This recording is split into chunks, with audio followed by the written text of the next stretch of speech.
My name is Bessie, and at 65, I've spent my life putting others first.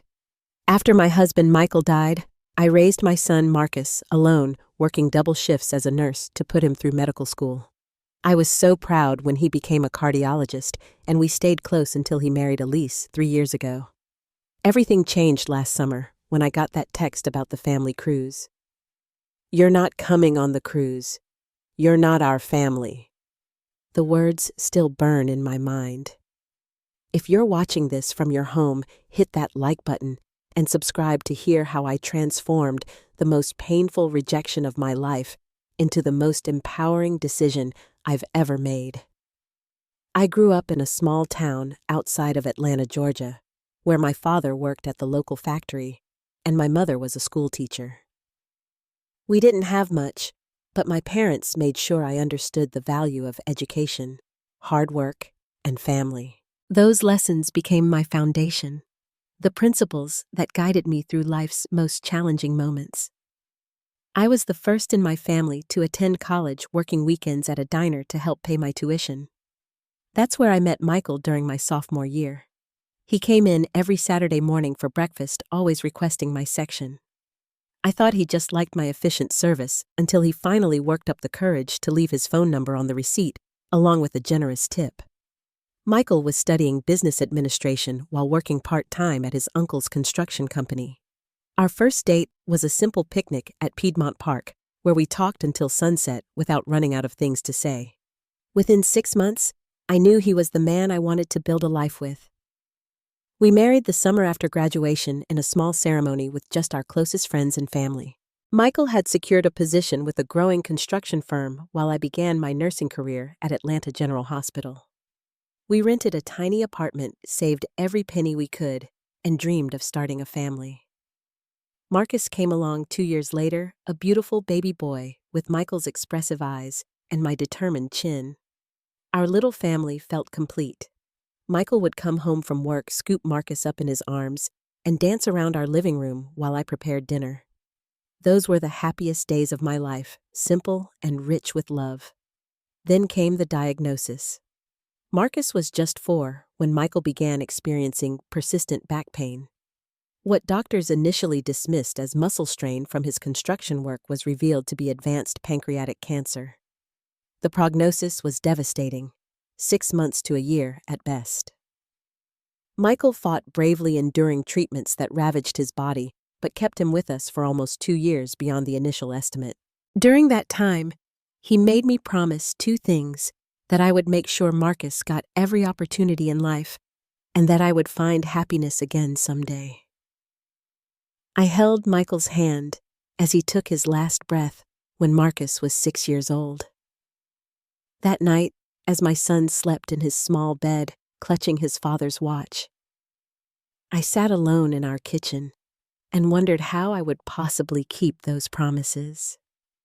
The first years as a widow with a young child were a blur of exhaustion and determination. I transferred to the night shift at the hospital to be home when Marcus returned from school. While he did homework, I caught a few hours of sleep before preparing dinner. After tucking him in, I'd head back to work, often not returning home until dawn. We moved in with my parents briefly to save money, but I was determined to provide Marcus with stability. By taking on additional weekend shifts and the occasional private nursing job, I saved enough for a down payment on a small house in a decent school district.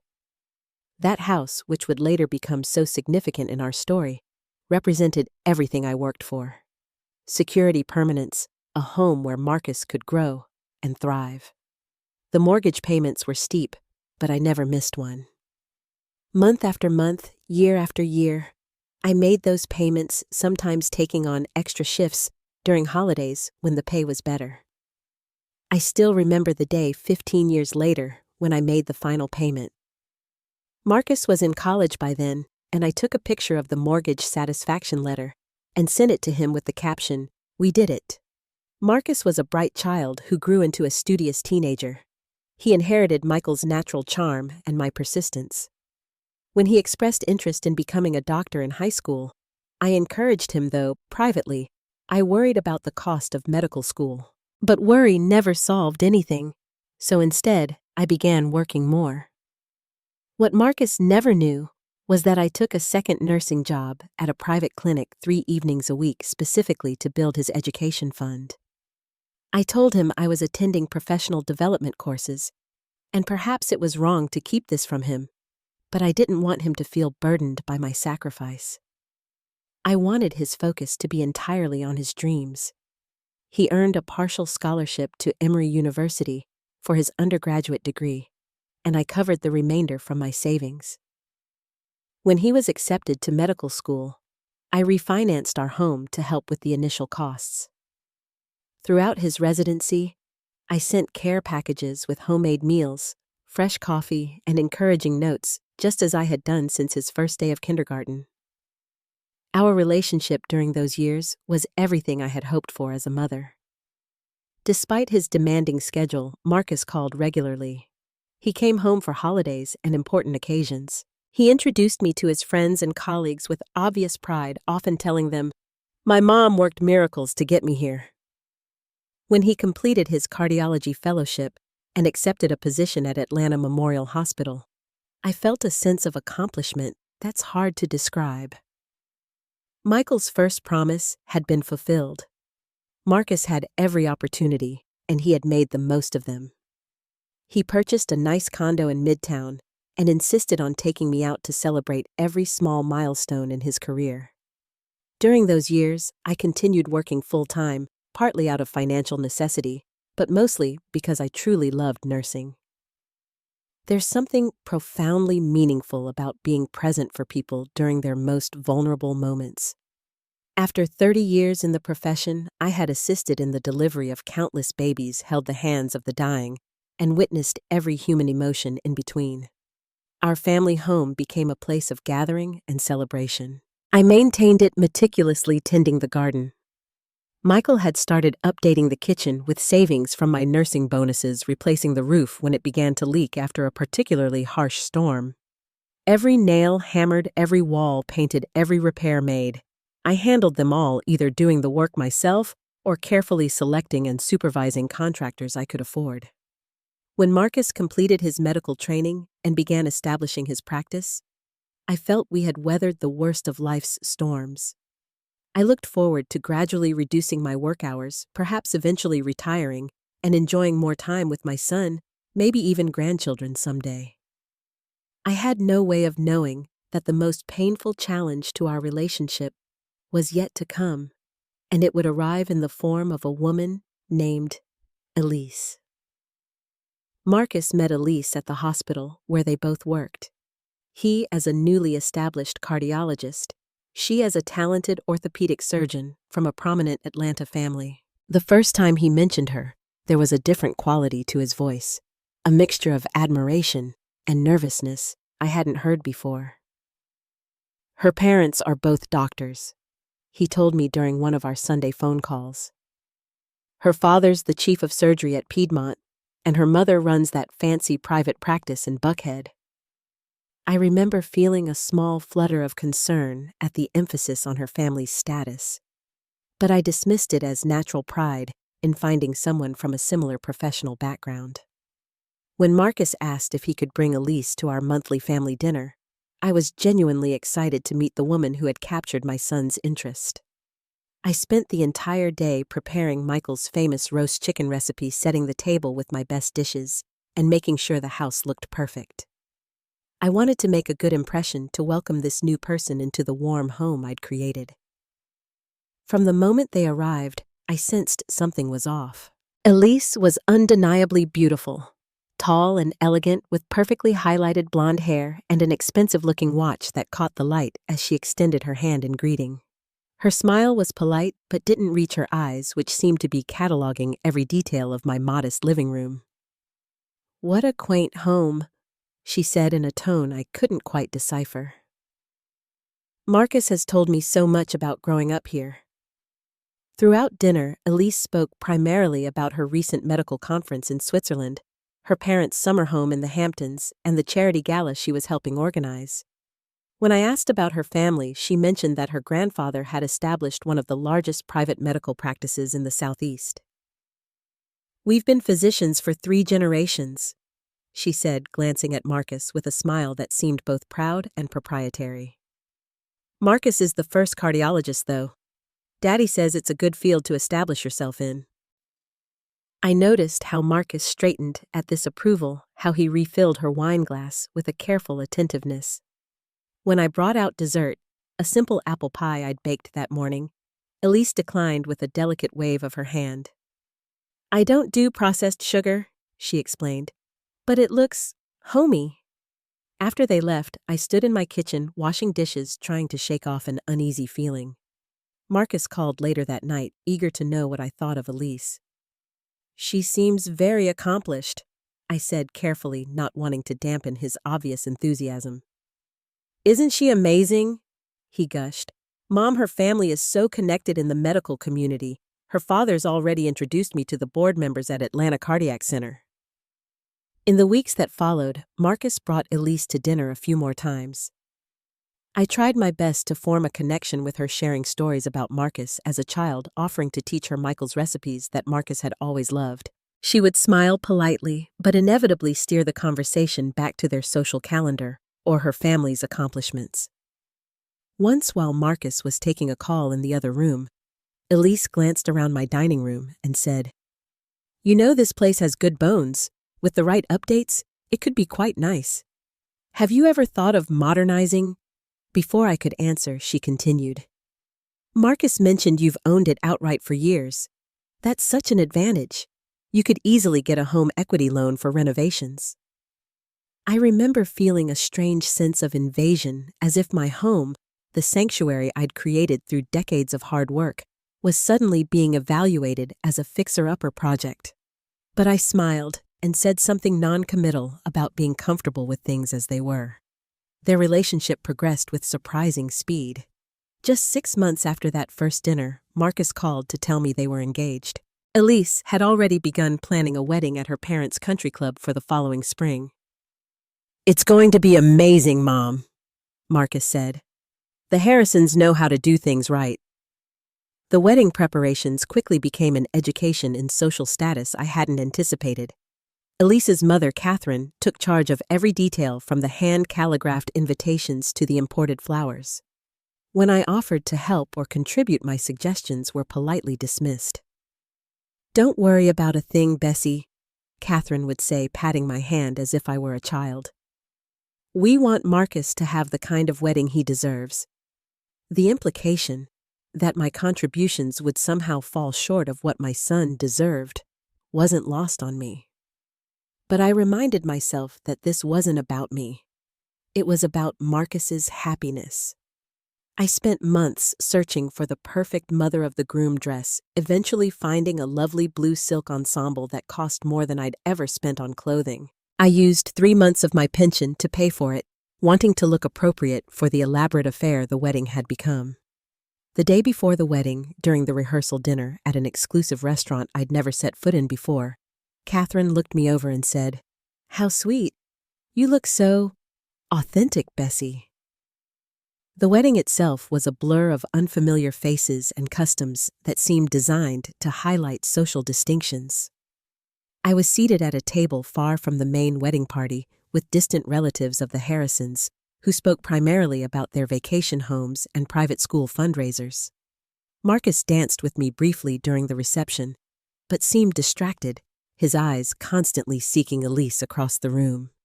When he returned to her side, I watched as she straightened his tie and whispered something that made him glance back at me with an expression I couldn't quite read. After they returned from their 3-week honeymoon in the Maldives, the changes in our relationship became more pronounced. Our weekly dinners dwindled to monthly visits, then to occasional holidays. When they did come, Marcus seemed different, checking his watch frequently, less engaged in our conversations, sometimes wincing when I used expressions I'd said all his life. They purchased a home in Buckhead, one of Atlanta's most exclusive neighborhoods, with a guest house larger than my entire home. The first time I visited, Elise gave me a tour that felt more like a showcase than a welcome, pointing out designer names I didn't recognize and technologies I couldn't imagine using. "We have the same architect who did Catherine's lake house," she explained, as if this would mean something significant to me. When I brought a houseplant as a gift, Elise thanked me, but later, I noticed it had been relocated to a back hallway, replaced by an elaborate floral arrangement that must have cost hundreds of dollars. That year, Marcus missed my birthday for the first time since he'd left for college. He called to explain that they had been invited on a cruise with Elise's family. "It's a big deal, Mom," he said. "Her father's colleagues from the medical board will be there. It's important for my career." I assured him I understood, ignoring the ache in my chest at this new priority. The following month, when I invited them for our traditional Thanksgiving dinner, Marcus hesitated. "Actually, we're hosting this year," he said. "Elise has hired a caterer who trained under some famous chef. You're welcome to join us, of course." The "of course" felt like an afterthought, and when I arrived at their home on Thanksgiving Day, I found myself among strangers again. Elise's extended family and their social circle all discussing topics and people unfamiliar to me. The caterer had prepared traditional dishes with gourmet twists that made them almost unrecognizable. No one mentioned that for 20 years it had been my turkey and stuffing that Marcus had proclaimed the best he'd ever tasted. As the months passed, I watched my son transform into someone increasingly concerned with appearances, status, and connections. The compassionate, grounded young man who had once spent weekends volunteering at the free clinic now discussed country club memberships and luxury car features with newfound expertise. Once, when I mentioned a former neighbor who was struggling with medical bills, suggesting that perhaps Marcus might consult on her case pro bono, Elise interjected smoothly. "Darling, remember what your mentor said about maintaining appropriate professional boundaries. You can't take on charity cases at this stage in your practice." Marcus nodded in agreement, and the subject was closed. By the time their second anniversary approached, our contact had diminished to brief phone calls and occasional text messages. I still maintained his childhood home, meticulously hoping that someday he would return to it and remember who he had been, who we had been together. But with each passing month, that hope grew fainter, and my son drifted further into a world where I increasingly felt I had no place. Last June, I was watering the hydrangeas Michael had planted in our front yard, when my phone chimed with a text from Marcus. My heart leapt. We hadn't spoken in nearly a month, the longest stretch of silence since he'd left for college all those years ago. "Big family trip planned for August," the message read. "Everyone going on a cruise to Alaska. We'll send details soon." Family trip. The words filled me with unexpected joy. Perhaps things were changing. Perhaps Elise was finally seeing me as part of their family. I immediately texted back, "That sounds wonderful. Looking forward to hearing more." For the next week, I found myself daydreaming about this cruise. I'd never been on one before. My vacations had always been modest weekend trips to visit relatives or the occasional drive to the Florida Panhandle. Alaska seemed exotic and beautiful, the kind of place I'd always hoped to see someday. I began researching Alaska cruises online, marveling at the glaciers and wildlife, wondering what I should pack for such a climate. My neighbor Grace, who'd been on several cruises, offered advice about motion sickness remedies and formal night attire. "You'll need at least one fancy dress," she advised. "They do these special dinners with the captain." The thought of needing formal clothes prompted me to assess my wardrobe, which consisted primarily of comfortable nursing scrubs and casual weekend wear. I hadn't bought anything special in years, always prioritizing Marcus's needs or house maintenance over personal indulgences. 2 weeks passed with no additional details from Marcus. I sent a gentle text. "Any updates on the Alaska trip? Just trying to plan ahead." His response came a day later. "Still working out details. We'll let you know." I tried not to worry about the brevity of his message. Marcus was busy with his practice, and these things took time to arrange. Still, I began setting aside a portion of my monthly pension, creating a special Alaska fund for whatever expenses might arise. Another week went by. I stopped at the mall and purchased a new suitcase. My old one had a broken wheel and mismatched zippers. I even splurged on a warm jacket suitable for northern climates, finding one on clearance at the department store. Every purchase felt like an investment in this upcoming family experience, a chance to reconnect with my son in a new environment. By early July, with no further word, I began to worry. One evening, while checking Facebook, something I rarely did, I noticed photos posted by Elise's mother. "Shopping for our Alaska adventure." Read the caption beneath pictures of Elise and Catherine trying on expensive-looking parkas and boots. A flutter of anxiety prompted me to call Marcus directly. The call went to voicemail. I left what I hoped was a casual message. "Hi, honey. Just wondering about the cruise plans. Need to request time off from my volunteer work at the library. Love you." 3 days later, I tried again. And again. Finally, after my fourth attempt, I received another text. "Very busy with patients. Plans still coming together. Will call when I can." By mid-July, my anxiety had grown into genuine concern. Had the trip been canceled? Had they forgotten to include me in the planning? I considered calling Elise directly, but hesitated, remembering how my previous attempts to connect with her had been met with polite distance.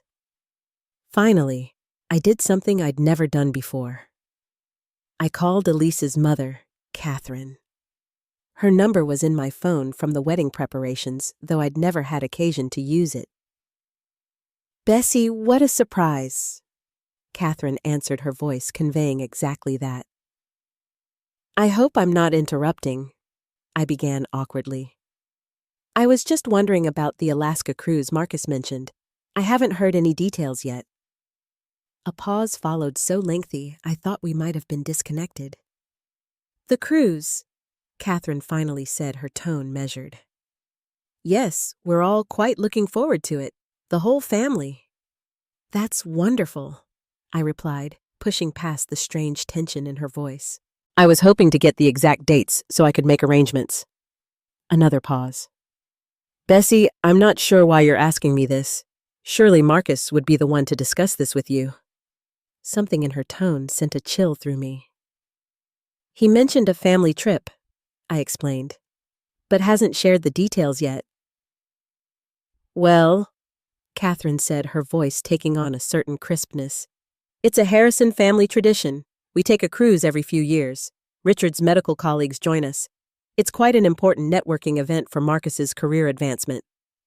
She hadn't actually said I wasn't included, but somehow I knew. The realization settled over me like a physical weight. "I see," I managed to say. "Thank you for clarifying." After ending the call, I sat on my porch swing, the same one where I'd rocked Marcus as a colicky baby, and tried to process what had just happened. Surely there had been a misunderstanding. Marcus had specifically mentioned a family trip. I was his family, his only blood family. I sent one more text to Marcus. "Just spoke with Catherine about the cruise. A bit confused. Could you call when you have a moment?" The response came almost immediately, which told me he hadn't been too busy to respond to my earlier messages, just unwilling. "Mom, you're not coming on the cruise. You're not our family. Elise's parents planned this for their family only. Stop calling everyone. It's embarrassing." I stared at those words until they blurred through my tears. "You're not our family." 5 simple words that shattered 38 years of motherhood.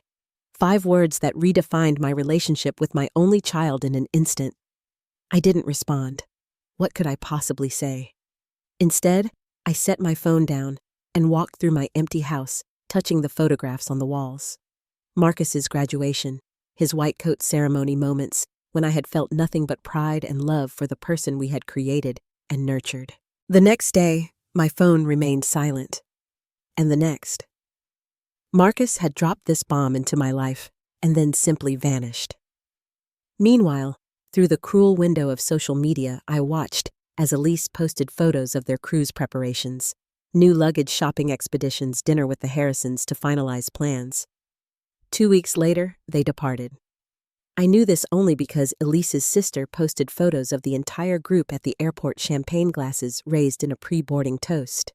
Marcus stood among them, smiling broadly, his arm around Elise, looking completely at ease, looking happy. For the next 12 days, I existed in a fog of grief and disbelief. I went through the motions of daily life, watering plants, collecting mail, preparing meals I couldn't taste. At night, I lay awake, wondering where I had gone wrong, what I could have done differently. Had I been too sacrificing, too involved, not involved enough? The questions circled endlessly, finding no resolution. I called Marcus once during this time, hoping that distance from the situation might have softened his perspective. The call went straight to voicemail. I left no message. Meanwhile, each day brought new cruise photos on social media. Glacier excursions, formal dinners, wildlife tours. In each image, Marcus appeared to be having the time of his life, completely unburdened by what he had done to me. In one particularly painful photo, he stood with Richard Harrison's arm around his shoulders, the older man beaming with what looked like paternal pride.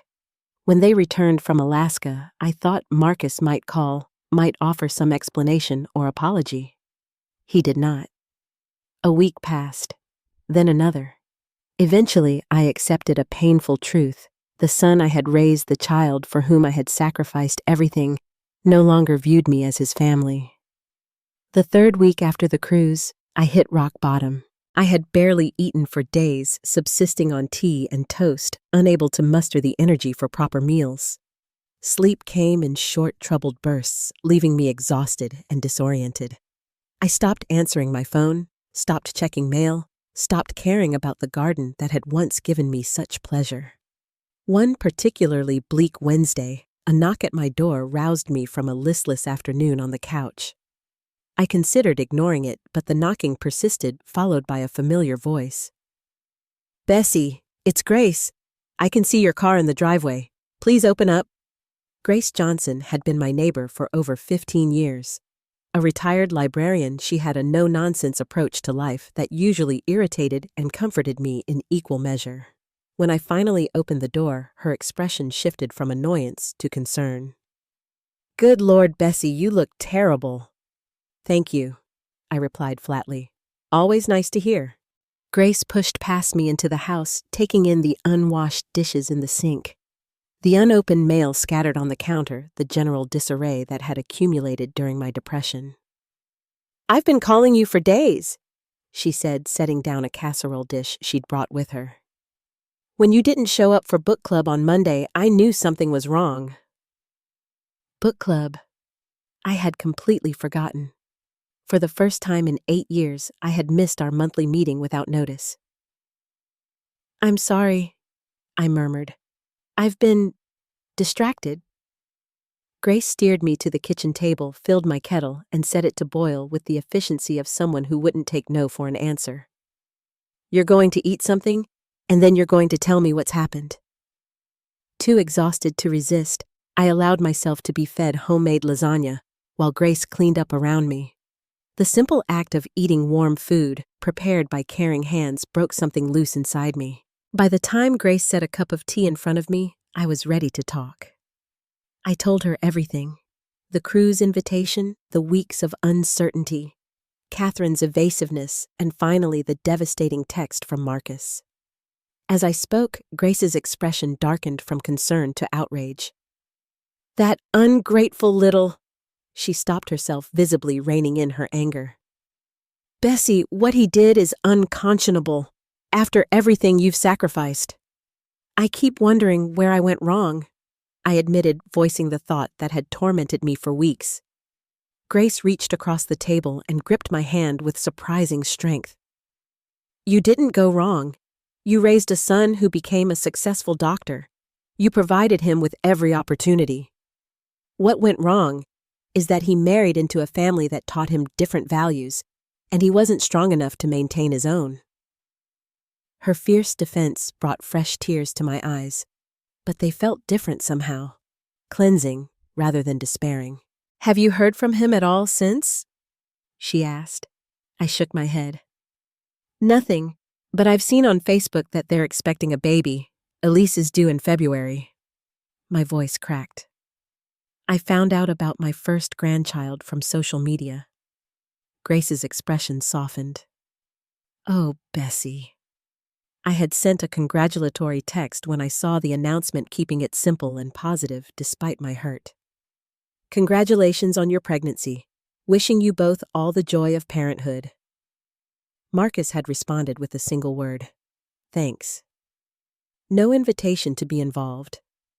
No acknowledgement of my future role as grandmother. Nothing to indicate that this child would ever know me. What are you going to do? Grace asked after a long silence. Do, I repeated blankly. The question hadn't really occurred to me. I had been so consumed by grief that the concept of action seemed foreign. Yes, do, Grace insisted.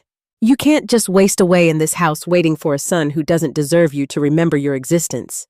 The harshness of her words startled me, but something about them cut through the fog of my depression. What was I going to do? That evening, after Grace left with firm instructions to call her the next day, I found myself looking through old photo albums. There was baby Marcus in the blue blanket Michael's mother had knitted. 5-year-old Marcus missing his front teeth. Teenage Marcus at his science fair. Medical school graduation. So many moments that had defined my life as a mother. Mixed in with these memories were practical documents I had saved over the years. Among them, I found the deed to the house, the mortgage satisfaction letter, insurance policies, tax records. As I leafed through these papers, a particular document caught my attention. A property transfer form I had signed several years ago. Marcus had approached me after finishing his residency, suggesting that for inheritance purposes and future estate planning, it would make sense to add his name to the deed of the house. It's just a formality, Mom, he had assured me. It protects the house if anything happens to you, avoids probate issues. It makes legal sense. Trusting him completely. He was a doctor after all. Surely he understood these practical matters better than I did. I had signed the papers his lawyer friend had prepared. I remembered now that I hadn't even read them thoroughly, so confident was I in my son's concern for my well-being. Looking at the document now, I realized with a sinking feeling that I had made Marcus co-owner of my home. The home I had paid for entirely by myself. The home where I had raised him alone. The home that represented my life's work and financial security. With this realization came a flood of questions and concerns. What did this mean for my future? If something happened to me, would the house automatically go to Marcus? Could he make decisions about the property without my consent? My hands trembling slightly, I set the document aside and reached for my phone. It was time to talk to someone who could help me understand what I had done and what options I might have. The next morning, I called Irene Watkins, a former nursing colleague who had left healthcare to pursue real estate 20 years ago. Irene had helped me refinance my house when Marcus started medical school, and I trusted her understanding of both property matters and my personal situation. Bessie, it's been too long. Irene greeted me warmly when we met at her office later that day. Though I have to say, you're not looking your usual self. I gave her an abbreviated version of recent events, then showed her the property documents I'd brought with me. I need to understand exactly what this means, I explained, and I need to know what my options are. Irene reviewed the papers carefully, occasionally making notes. Finally, she looked up, her expression serious, but not alarming. The good news is, you're still a full co-owner with equal rights to the property, she began. The concerning news is that yes, Marcus could potentially force a sale of the house if he wanted to, though he would need legal proceedings to do so against your wishes. She paused, tapping her pen thoughtfully. The interesting news is that your neighborhood has become one of the hottest real estate markets in Atlanta, Semwina. Properties like yours have tripled in value over the past decade due to gentrification and development in the area. This was surprising information. I had noticed new coffee shops and boutiques replacing the old family businesses, younger couples moving into homes vacated by retirees, but I hadn't connected these changes to my own property value. What exactly does that mean in dollars? I asked. Irene pulled up some comparable sales on her computer. Based on recent transactions, a well-maintained home like yours could easily sell for around $450,000 in today's market. The figure stunned me. I had purchased the house for $95,000 30 years ago. That would mean, I did the mental calculation quickly. A very comfortable retirement fund if you decided to sell, Irene confirmed. Even split 50-50 with Marcus as co-owner, your share would be substantial. As Irene continued explaining my options, a new perspective began forming in my mind. For the first time since receiving Marcus's cruel text, I felt a spark of something other than grief. It wasn't quite hope yet, but perhaps its precursor. The recognition that I still had choices, that I wasn't powerless. That evening, I sat on my porch with a cup of tea, watching the sunset with new eyes. The house that had been my sanctuary, my greatest achievement, and most recently, my prison of memories, now represented something else entirely. Possibility. Financial security. Independence. And somewhere in the quiet of that evening, a seed of an idea began to take root. If Marcus no longer considered me family, perhaps it was time to reconsider what family meant to me. Perhaps it was time to create a new definition, one that didn't leave me vulnerable to rejection or conditional love. For the first time in weeks, I slept through the night without waking dreamless and deep. Over the next week, I met with several professionals who helped clarify my position and options. First was Pauline Richards, a financial advisor recommended by Grace's sister who specialized in retirement planning for women. "Let me understand the situation," Pauline said as we sat in her office surrounded by charts and projections. "You own half of a home currently valued at approximately $450,000. You receive a monthly pension from the hospital where you worked for 35 years. You have modest savings and no debt, and you're considering making a significant life change." I nodded, still somewhat amazed to hear my financial situation summarized so succinctly.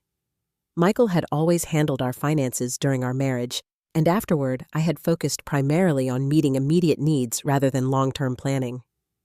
"Based on current market conditions and your age, I see several viable paths forward." Pauline continued showing me financial projections on her tablet. "If you were to sell the house and invest your portion wisely, you could generate sufficient income to supplement your pension quite comfortably."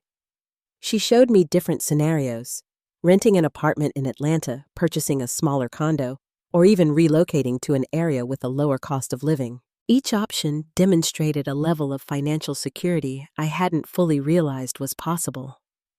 "The key thing to understand," Pauline emphasized, "is that you have options. Financial independence gives you freedom of choice." Next, I consulted with Anthony Gonzalez, an attorney specializing in property law. He reviewed my deed and explained the legal process for selling a co-owned property. "As co-owners, either you or Marcus could initiate a sale," Anthony explained. "If one party doesn't want to sell, the other can file for a partition action, but that's lengthy and expensive. Typically, co-owners try to reach an agreement first." He outlined the process I would need to formally notify Marcus of my intent to sell, offer him the opportunity to buy my half at market value, and if he declined, proceed with listing the property for sale. "What if he refuses to cooperate at all?" I asked, imagining the worst-case scenario.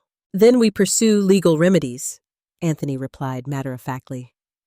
"But in my experience, when significant money is involved, people usually come to the table." Throughout these consultations, I also began researching places where I might want to live. I'd spent my entire adult life in Atlanta, but the idea of a fresh start somewhere new held growing appeal. Somewhere warmer, perhaps. Somewhere I could build a different kind of life. I remembered Linda Baker, my college roommate, who had retired to a planned community in Naples, Florida 3 years earlier. We had kept in touch through Christmas cards and occasional phone calls.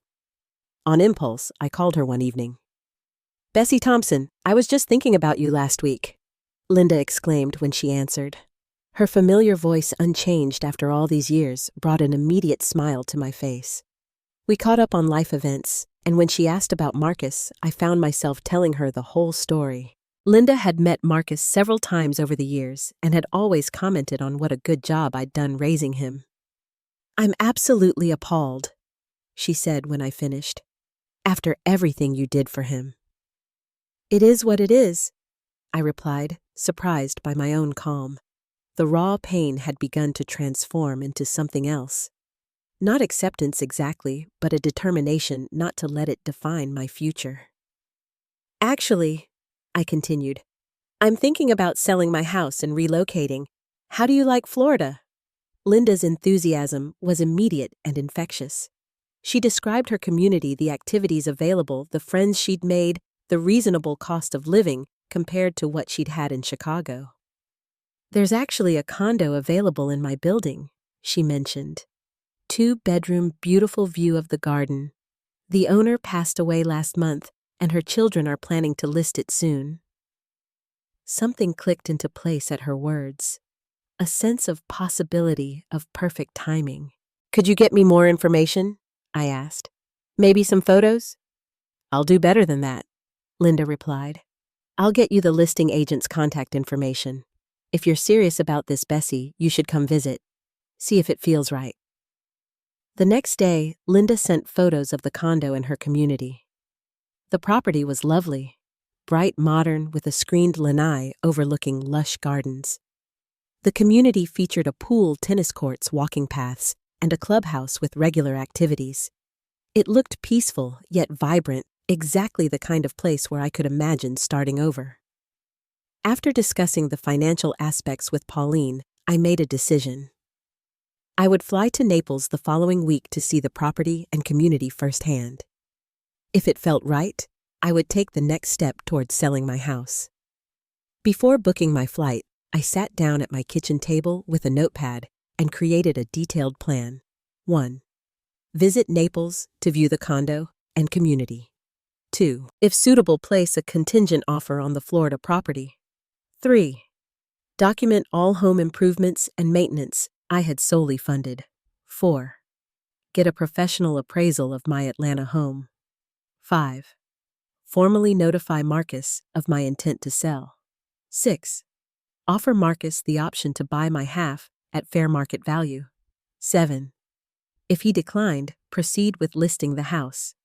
Each step on this list represented a move toward reclaiming my independence, toward building a future based on my own needs and desires, rather than waiting for my son to remember I existed. As I prepared for my trip to Florida, I found myself energized in a way I hadn't been for years. I began sorting through belongings, identifying items of sentimental value I would want to keep, photographing furniture to assess what might fit in a smaller space. I even started boxing up Marcus's childhood memorabilia. Trophies, school projects, yearbooks, things he had never taken when he moved out, but that I had preserved faithfully all these years. The day before my flight, I received another reminder of my changed status in Marcus's life. A mutual friend from the hospital texted to congratulate me on my future grandchild, mentioning she'd seen Elise's baby shower photos online. I hadn't been invited, hadn't even known a shower was planned. A month ago, this would have devastated me. Now, it simply reinforced that I was making the right decision. It was time to stop waiting for inclusion in a family that didn't want me and start creating a life where I was valued and whole. My visit to Naples confirmed everything Linda had described. The community was welcoming, the condo beautiful and well-maintained, the atmosphere exactly what I was seeking. Active but relaxed, social but not intrusive. By the end of my 3-day visit, I had placed a contingent offer on the property, with the understanding that it depended on the sale of my Atlanta home. When I returned to Atlanta, I moved forward with decisive clarity. I scheduled a professional appraisal, which confirmed Irene's estimate. My house was indeed worth approximately $450,000 in the current market. I organized all documentation, proving my sole financial contribution to the property's maintenance and improvement over 30 years. I opened new accounts at a different bank, creating a clear separation between my existing finances and what would come from the house sale. Then came the moment I had been preparing for. I needed to inform Marcus of my decision and the changes it would bring. Rather than calling or texting, channels of communication that had proven unreliable, I had Anthony draft a formal letter outlining my intent to sell the house, including the appraisal results and an offer for Marcus to purchase my half at fair market value if he wished to keep the property. The letter was professional, unemotional, and clear about the timeline for response. The certified letter was delivered on a Tuesday. Marcus called Wednesday morning, his voice a mixture of shock and anger I had never heard before. "Mom, what is this? You're selling the house? Our house." I had prepared for this conversation, had rehearsed my responses to stay calm and factual. "Yes, Marcus. I've decided it's time for me to move on to the next chapter of my life." "But why? Where would you go? This doesn't make any sense." "I'm purchasing a condo in a retirement community in Naples, Florida," I replied, keeping my voice steady. "It makes perfect financial sense, and it's what I want for my future." "Florida?" His tone was incredulous. "You don't know anyone in Florida. Your whole life is here." "Actually, my college roommate Linda lives in the community. And as for my life here?" I paused, choosing my next words carefully. "Things change. People change. I'm making a decision based on what's best for me now." There was a long silence before Marcus spoke again, his voice taking on a harder edge. "This is about the cruise, isn't it? You're punishing me because you weren't invited on a trip." The accusation stung, but I had anticipated it. "This isn't about punishment, Marcus. It's about recognition. Recognition that my life needs to move in a new direction. Recognition that I need to secure my own future." "By selling our family home." His voice rose. "The house where I grew up, the house Dad bought for us." "The house I paid for," I corrected gently. "Every mortgage payment, every repair, every improvement after your father died. I made those payments while working double shifts and putting you through medical school." Another silence then. "So, what are you saying? You want me to buy you out? Just like that?" "You have that option, yes. The letter outlines the terms. Half the appraised value, which would be $225,000. If that's not feasible for you, we can proceed with listing the property for sale." "This is insane," Marcus muttered. "I need to talk to Elise about this." "Of course," I agreed. "The letter requests a response within 15 days. I'd appreciate hearing from you before then." After we hung up, I sat quietly in my living room, surprised by my own composure. The conversation had gone almost exactly as I had anticipated, yet I felt no triumph, no vindication. Only a calm certainty that I was finally taking control of my own narrative. 2 days later, I received a call from an unexpected source, Elise. Her usually polished voice had an edge of barely contained fury.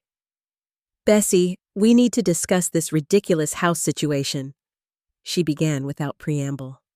"Marcus is extremely upset." "Hello, Elise," I replied calmly. "I understand this news might be unexpected." "Unexpected? It's completely unreasonable. Marcus grew up in that house. It has sentimental value to him. And now, with the baby coming, we were hoping to use it as an investment property, or possibly even renovate it for our nanny." Her casual reference to plans for my home that had never been discussed with me confirmed that I was making the right decision.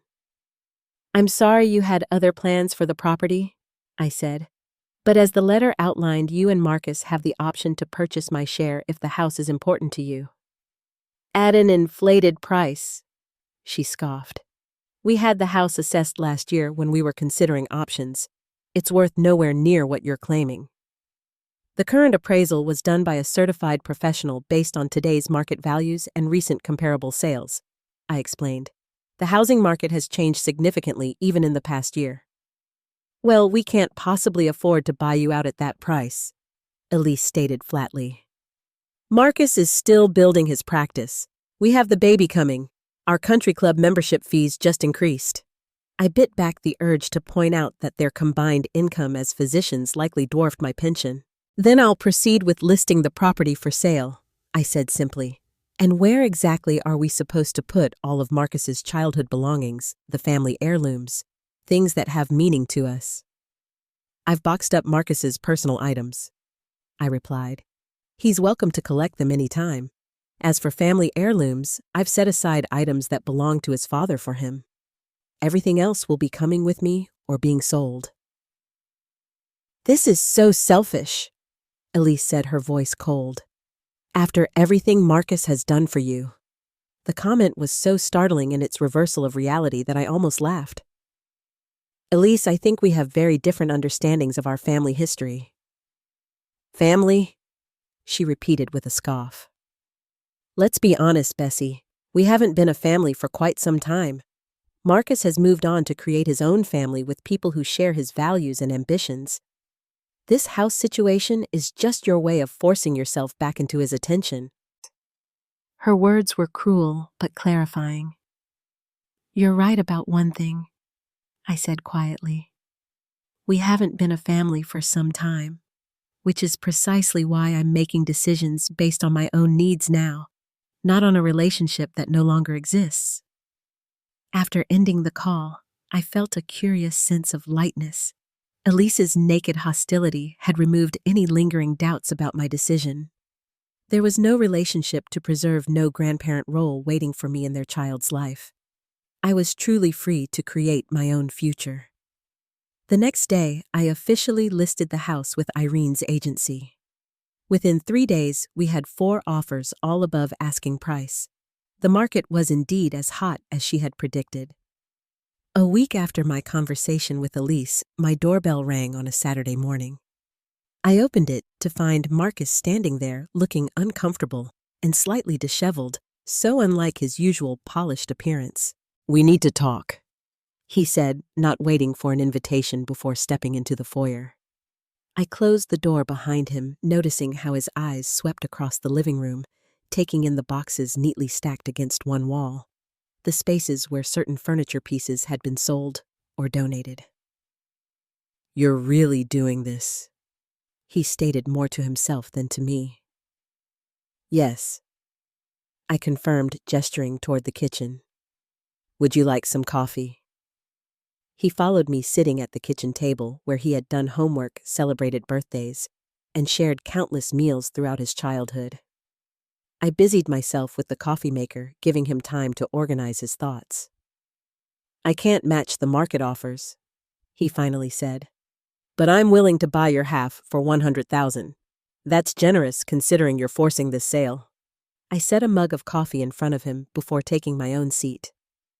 "The current offers are all above asking price, Marcus. My half would be at least $230,000, possibly more." "That's ridiculous," he insisted. "This house isn't worth $500,000. It's small, it's outdated, the neighborhood is still transitioning." "The market disagrees," I replied simply. 4 separate buyers are willing to pay that amount or higher." Marcus ran a hand through his hair in frustration. "Look, we need that money for the baby, for our future. You're just one person. You don't need that much." The entitlement in his statement was breathtaking. "I worked my entire life for this house, Marcus. I'm entitled to its full value. After everything I've achieved, everything I've done, I deserve this house." His voice had taken on a petulant quality I hadn't heard since his teenage years. "What exactly have you done to deserve this house?" I asked quietly. "I'm a cardiologist. I save lives every day. I've built a reputation, a practice. I'm continuing Dad's legacy of success." "And I'm proud of your professional achievements," I acknowledged. "But they have nothing to do with entitlement to this property." Marcus leaned forward, his expression darkening. "If you do this, if you sell this house out from under me, you'll never see your grandchild, ever. Is that what you want?"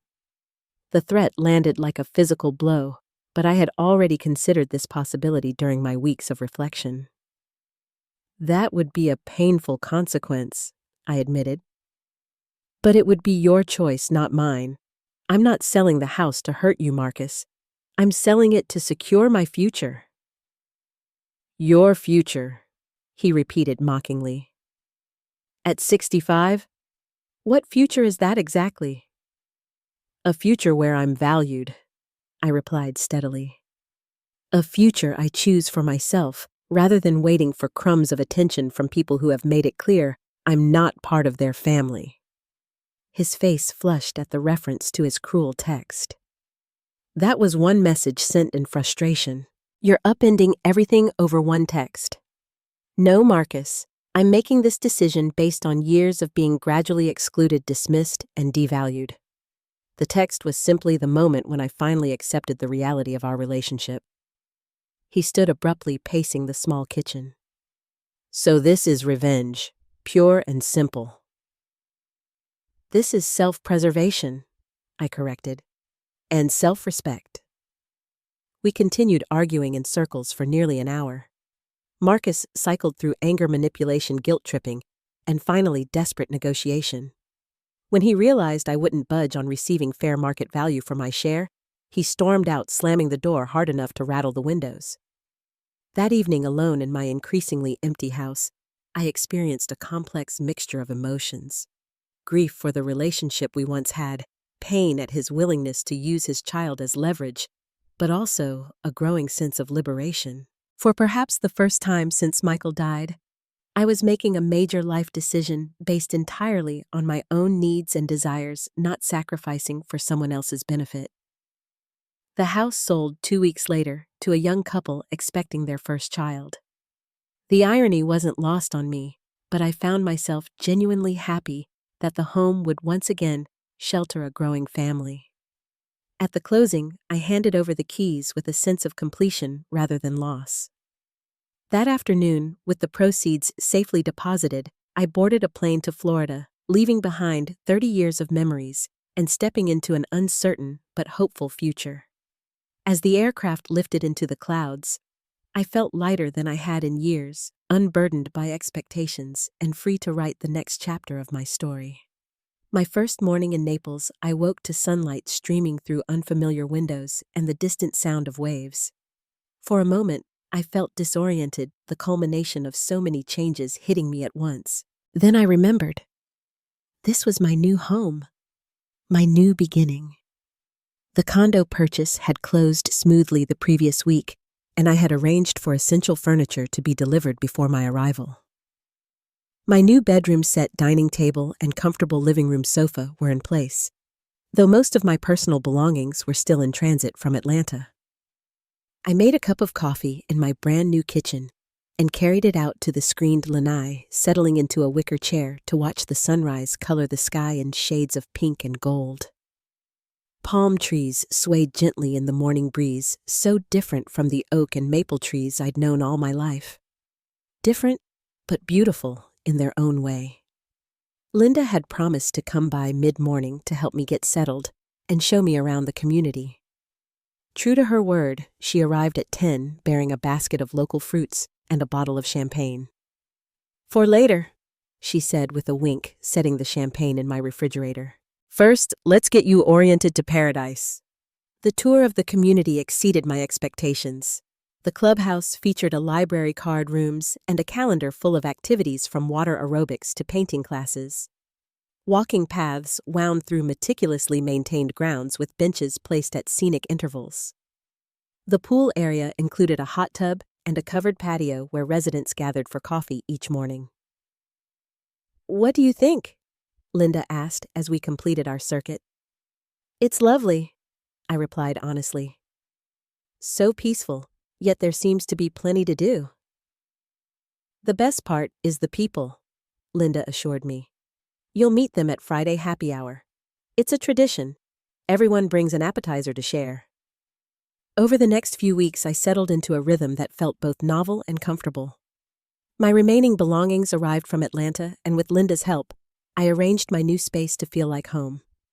Photos of Michael found places on walls and shelves. My favorite books filled the built-in bookcase in the living room. The quilt my grandmother had made took pride of place on my new bed. I met neighbors who quickly became friends: Judith, a retired professor from Boston; Carlos and Maria, who had owned a restaurant in Chicago; Tom, a widower, who had been a high school principal. None of them knew me as Marcus's mother, or defined me by my relationship to someone else. To them, I was simply Bessie, a new neighbor with her own story, her own personality, her own value. The financial security from the house sale allowed me to create the retirement I had never imagined possible. I joined a local volunteer literacy program teaching adults to read 3 mornings a week. I signed up for painting classes, discovering a latent talent for watercolors that surprised and delighted me. I walked on the beach each evening collecting shells and watching spectacular sunsets. Using a portion of the house proceeds, I established a small nursing scholarship at the community college, named in honor of Michael. The first recipient would be selected the following fall, a student with financial need pursuing a career in healthcare. The thought of helping another young person achieve their dreams, as I had helped Marcus, brought a different kind of satisfaction. Christmas approached, my first holiday season away from Atlanta. Linda invited me to join her family's celebration, but I decided to volunteer at a local hospital instead, covering a shift so that nurses with young children could be home for the holiday. The familiar environment of a medical ward felt comforting, and the gratitude of the staff reinforced that I still had value to offer the world. In January, a formal card arrived with my mail. Inside was a birth announcement for Harrison Michael Crawford, born December 28th. The card included a professional photo of Marcus and Elise holding a tiny bundle wrapped in blue. No personal note, no invitation to visit, just the printed announcement that would have been sent to distant acquaintances. I sat with the card for a long time, tracing the name with my finger. They had given my grandson Michael's name as a middle name, a gesture that brought both pain and a complicated gratitude. I sent a carefully selected baby gift, a handcrafted wooden music box that played Brahms' Lullaby, similar to one Michael and I had given Marcus as an infant. With it, I included a simple note: "Congratulations on your beautiful son. He carries a name that represents great love. May he know that love always, Grandma Bessie." I received no acknowledgement of the gift, no photos, no updates on the baby's progress. February passed, then March. I focused on building my new life, refusing to allow the silence to pull me back into depression. I joined a book club, began volunteering at a sea turtle conservation project, and even went on a dinner date with a gentleman Linda introduced me to. Nothing romantic developed, but the evening was enjoyable nonetheless. In April, 6 months after I had left Atlanta, an unexpected email appeared in my inbox. From Marcus. The subject line read simply, "Checking in." With nervous fingers, I opened it, unsure what to expect. The message was brief and formal. "Mom, I hope this finds you well in Florida. Things have been busy here with the practice and the baby. Harrison is growing quickly and beginning to show personality. Elise has returned to work part-time. The house sold again recently. The couple who bought it from you flipped it for a significant profit after renovations. Thought you might want to know. Marcus." No apology. No warmth, but a small opening nonetheless. I considered my response carefully, wanting neither to sound desperate for reconnection, nor to close the door on potential healing. After several drafts, I settled on, "Dear Marcus, thank you for reaching out. Florida agrees with me. I've made friends, found meaningful volunteer work, and even discovered a talent for painting. I'm glad to hear Harrison is thriving. He must be bringing tremendous joy to your lives. I think of him often and would love to see photos if you're willing to share them. The house news doesn't surprise me. The neighborhood continues to develop. I hope you and Elise are taking care of yourselves while managing new parenthood and demanding careers. Mom." I attached a photo of myself on the beach, smiling and relaxed in a way I hadn't been in years. I wanted him to see that I was okay, that I had found my way to happiness without him. Not out of spite, but because it was true, and because perhaps seeing my transformation might open something in him. 2 weeks passed before I received a response. This time, Marcus included several photos of Harrison, chubby-cheeked and solemn-eyed, with a definite resemblance to baby pictures of Marcus himself. His message was slightly warmer, mentioning specific challenges of parenthood and a few details about the baby's development. Our email exchange continued sporadically over the next few months, not frequent communication, but regular enough to indicate some desire to maintain contact. I kept my responses positive and non-pressuring, sharing small details of my new life while expressing consistent interest in theirs. In August, nearly a year after the cruise text that had changed everything, I received a surprising phone call from Marcus. "Mom?" He began, his voice carrying an uncertainty I hadn't heard since he was a teenager. "Elise and I are considering a weekend trip to Naples in October. The medical conference I usually attend in Chicago was relocated to Fort Myers this year." "That's wonderful," I replied, careful to keep my excitement measured. "Fort Myers is just a short drive from here." "We thought—" He paused. "We thought maybe we could visit. Bring Harrison to meet you." The offer brought tears to my eyes, but I managed to keep my voice steady. "I would love that, Marcus. My guest bedroom is all set up, or there are lovely hotels nearby if you'd prefer." "We'll probably get a hotel," he said quickly, "with the baby's schedule and everything. But maybe we could come over for dinner one night, if that works for you." "That would be perfect," I assured him. "Just let me know the dates when you have them." After we hung up, I sat on my lanai, watching pelicans dive into the Gulf waters, feeling a complex mixture of emotions. Part of me feared getting hurt again, of having my hopes raised only to be disappointed. Another part recognized that any relationship with my grandson would necessarily involve maintaining some connection with Marcus and Elise, complicated as that might be. But mostly, I felt a quiet pride in how far I had come. A year ago, such an overture from Marcus would have sent me into an anxious flurry of preparation and expectation. Now, while I was genuinely pleased at the prospect of meeting my grandson, my happiness didn't depend on their visit or approval. I had built a life that sustained and fulfilled me independently of my role as Marcus's mother. When October arrived, I prepared for their visit with calm anticipation. I cleaned my already tidy condo, purchased a few age-appropriate toys for Harrison, and planned a simple but elegant meal. Linda helped me select a good but not ostentatious wine, understanding intuitively the delicate balance I was trying to strike. Welcoming, but not desperate, comfortable, but not showy. The evening of their visit arrived with perfect Florida weather. Clear skies, gentle breeze, temperature in the mid-70s. I had set the table on the lanai with twinkling string lights, adding a festive touch as darkness fell. When the doorbell rang, I took a deep breath before answering, reminding myself that regardless of how this evening went, I would be okay. They stood at my threshold, Marcus looking more relaxed than I had seen him in years, Elise politely reserved but not openly hostile, and between them, strapped to Marcus's chest in a baby carrier, 7-month-old Harrison regarding me with curious eyes. "Welcome," I said, simply stepping back to allow them entry. "Thank you for coming." Marcus looked around my condo with obvious surprise, taking in the tasteful furnishings, the artwork on the walls, including several of my own paintings, the view of the gardens from my windows. "This is really nice, Mom," he said, sounding genuinely impressed. "Thank you," I replied. "It suits me perfectly."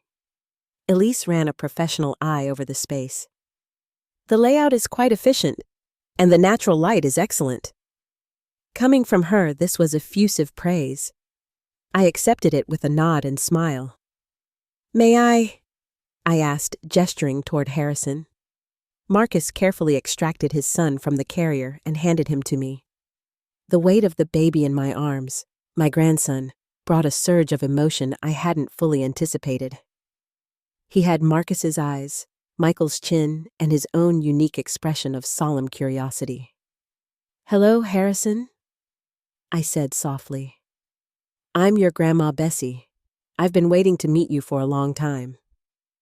The baby regarded me seriously for a moment, then broke into a gummy smile that melted something in my chest.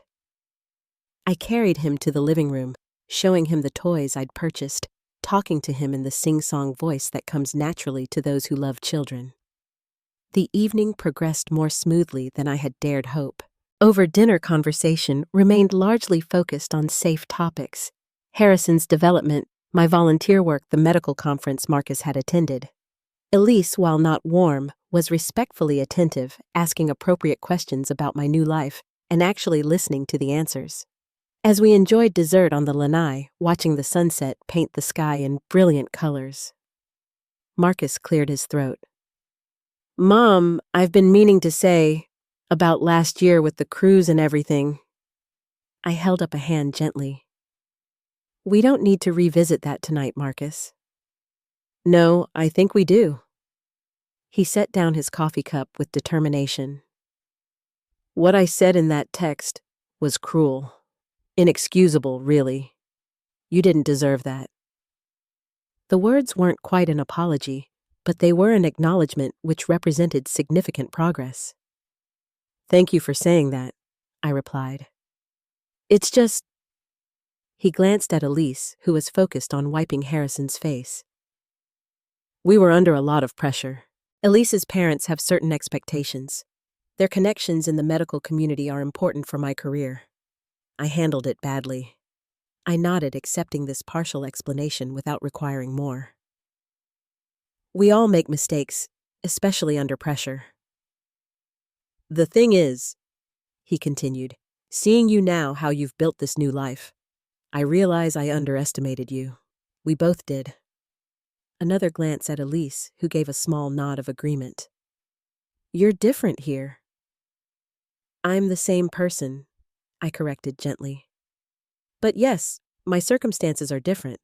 My perspective is different. You seem happier, Marcus observed. More confident. I am, I acknowledged. Selling the house was difficult, but it gave me the freedom to discover who I am beyond being your mother.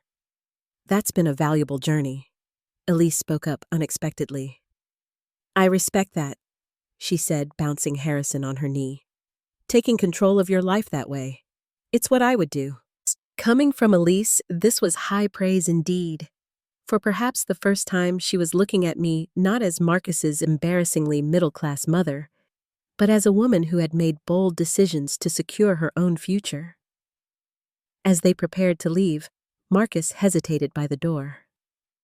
Would it be okay if we FaceTime occasionally, so Harrison can see you, maybe once a month or so? I'd like that very much, I replied, keeping my tone casual, though my heart leapt at the suggestion. And maybe next year, he added. When he's a little older, you might visit us in Atlanta for a weekend. That would be lovely, I agreed. Just let me know when. After they left, I sat on my lanai with a final glass of wine, reflecting on the evening. The relationship with Marcus had shifted subtly, but significantly. Not back to what it once was. That wasn't possible or even desirable anymore. But perhaps towards something new based on mutual respect, rather than obligation or dependence. More importantly, I recognized how completely my own perspective had transformed. A year ago, I had defined myself primarily as Marcus's mother, measuring my worth through his attention and approval. Now, while I valued the potential for a renewed connection, my sense of self no longer depended on it. The painful text message that had once shattered my world had ultimately set me free, forcing me to rebuild my identity on a foundation of self-reliance and self-respect. In selling the house, the symbol of my decades of sacrifice, I had released not just property, but the expectation that sacrifice alone created lasting bonds. As I watched the moon rise over the Gulf waters, I felt profound gratitude for this unexpected path my life had taken. The next chapter wasn't what I had planned or expected, but it was rich with possibility and authentically mine. Have you ever had to redefine your relationship with family members who took you for granted? I'd love to hear your stories in the comments below. Sometimes, the most difficult decisions lead to the most liberating outcomes. If this story resonated with you, please hit that like button and subscribe to my channel for more real-life experiences. Share this video with someone who might need encouragement to value themselves. Thank you for joining me on this journey, and remember, it's never too late to reclaim your worth and write a new chapter in your life story.